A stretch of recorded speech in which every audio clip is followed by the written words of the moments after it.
26th of March 2020, South Africa initially went into a nationwide lockdown. We've seen how different sectors dragged government through the courts over the following months. This in a bid to ease restrictions, save thousands of jobs and for the survival of those sectors of industry.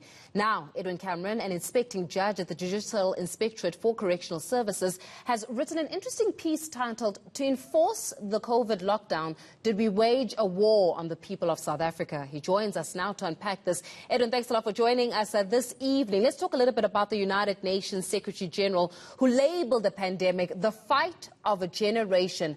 But upon reflection, transparent reflection at that, did we impose lockdown regulations that not only fought the pandemic, that perhaps also fought against the people? I think that's right, and thank you very much, and good evening to you and to eNCA's viewers. We know the terrible instances, the most outstanding instances where brutality and force were used against our own people. The most spectacular cases, of course, Collins Corsa, but there were also many other killings under lockdown. There were brutalities, there were humiliations, and there were mass arrests. And my argument is that this was entirely the wrong way. We are dealing with a public health issue here. We are dealing with the threat of contagion, of illness, and of death. And you don't get people to protect themselves by brutalizing them. And my secondary point is that we as South Africans have not, this is not our first mass epidemic of death and disability. It's our second one in our democracy. The first was AIDS. I'm someone living with HIV. I'm on antiretrovirals. There are 5 million South Africans like me on ARVs. There are 7.5 million of South Africans like me living with AIDS and HIV. And in that epidemic, we made terrible mistakes, but the one mistake we avoided was to use the criminal law, to use coercion, to lock up people, to segregate people, to brand them, all those terrible things that have occurred in other countries. Our democracy did not do, but under COVID, we made that terrible mistake of using brute force. Speaking about mistakes, you write in your piece that this past dark year of COVID-19 seems to show that indeed we have not learned from our mistakes. How so? Well, we wanted to secure the public's health. And what we did instead was to expose the public to ill health. For example, I went to Sun City, the Johannesburg Correctional Centre, 9 months ago. And we were told that lockdown arrests had increased the awaiting trial population by over 10%. Now, we went into some cells that were built for 22 people. There were 70 to 90 people in those cells. We know that remand prisoners are dreadfully overcrowded.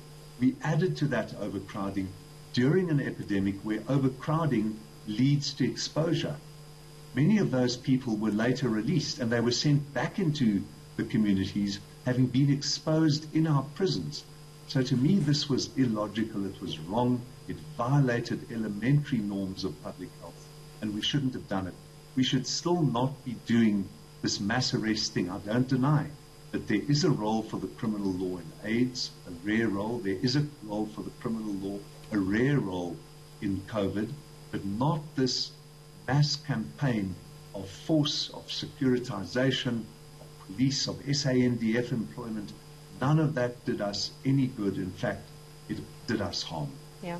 And Human Rights Month usually brings to the spotlight numerous contentious issues that the country is still dealing with. But if we're being honest, do we need to address the human rights violations that may have been or may have taken place during the harder lockdown period, and actually take a moment of reflection and acknowledgement that somewhere, somehow, we violated the rights of our citizens? It's such a good point that you're raising. And of course, on the 21st of March, it's the 61st anniversary of the Sharpeville massacre, where our people marched against pass laws, and it was the start of a much bigger uprising that eventually, 3 decades later, more than 3 decades later, led to our democracy. But it's a public holiday so that we can reflect on these things. Who uses force? Who's entitled to use force? Who's entitled to kill people in order to determine public priorities? And though that is what I criticize about the way we enforce this lockdown.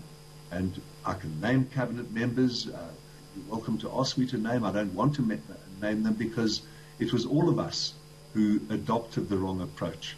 People needed guidance, they needed education, they needed example, and they weren't always given examples by political leaders. They did not need to be brutalized, to be terrorized in their own homes by the security forces. I mean, not to poke the matter any further, but I think that when you're saying that I can even name those cabinet members, I think that even in naming them, it brings an element of accountability, Judge, that it does not just becomes a nameless event belonging to a nameless individual, that accountability stops somewhere, especially when it comes to this South Africa that we're dealing with. So if you had to actually say, this individual did not stand up to protecting the rights of South Africans, who would you think those individuals would be? Well, I don't think the General Cele will take it amiss if I say that he was in the forefront, but of course he was acting on behalf of government. And can I go back a step? I'm happy to name General Cele, but the fact is that our whole approach under democracy has been lock them up and throw away the key. We've got a crime wave. All of us are scared of it. You are, I am, most of our viewers are scared, and we've got a terrible problem with violent crime. But we are so busy in South Africa trying to stop from drowning from crime that we're not learning to swim. It has not helped us to put 16,800 people away for life. Still the rapes continue, still the murders continue. We are locking up people for drug offences, minimum sentences for drugs, which should be decriminalised. Portugal has done it with high success.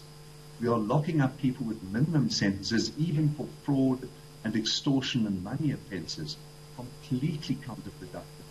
So I'm not getting away from General Cele.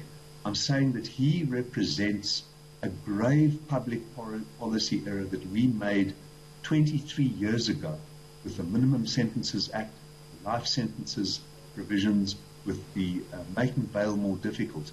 We've got 5,000 people in our jails now whom the court said, yes, you can have bail, but I'm going to set a monetary amount. They can't pay that monetary amount, so they're entitled to bail. They are judged deserving of bail. These are mostly non-violent, relatively small offenders, and they're sitting in jail right now, this evening, as we discuss this here this evening. And that is deeply wrong. So our whole approach to dealing with threat, to dealing with peril, our whole approach to managing public health and public security issues has been very wrong. And we need to rethink that. We need to start learning to swim rather than just to flail around trying to stop drowning. Judge Edwin Cameron, always insightful speaking to you. Thanks a lot for joining us this evening. Edwin Cameron is Inspecting Judge at the Judicial Inspectorate for Correctional Services.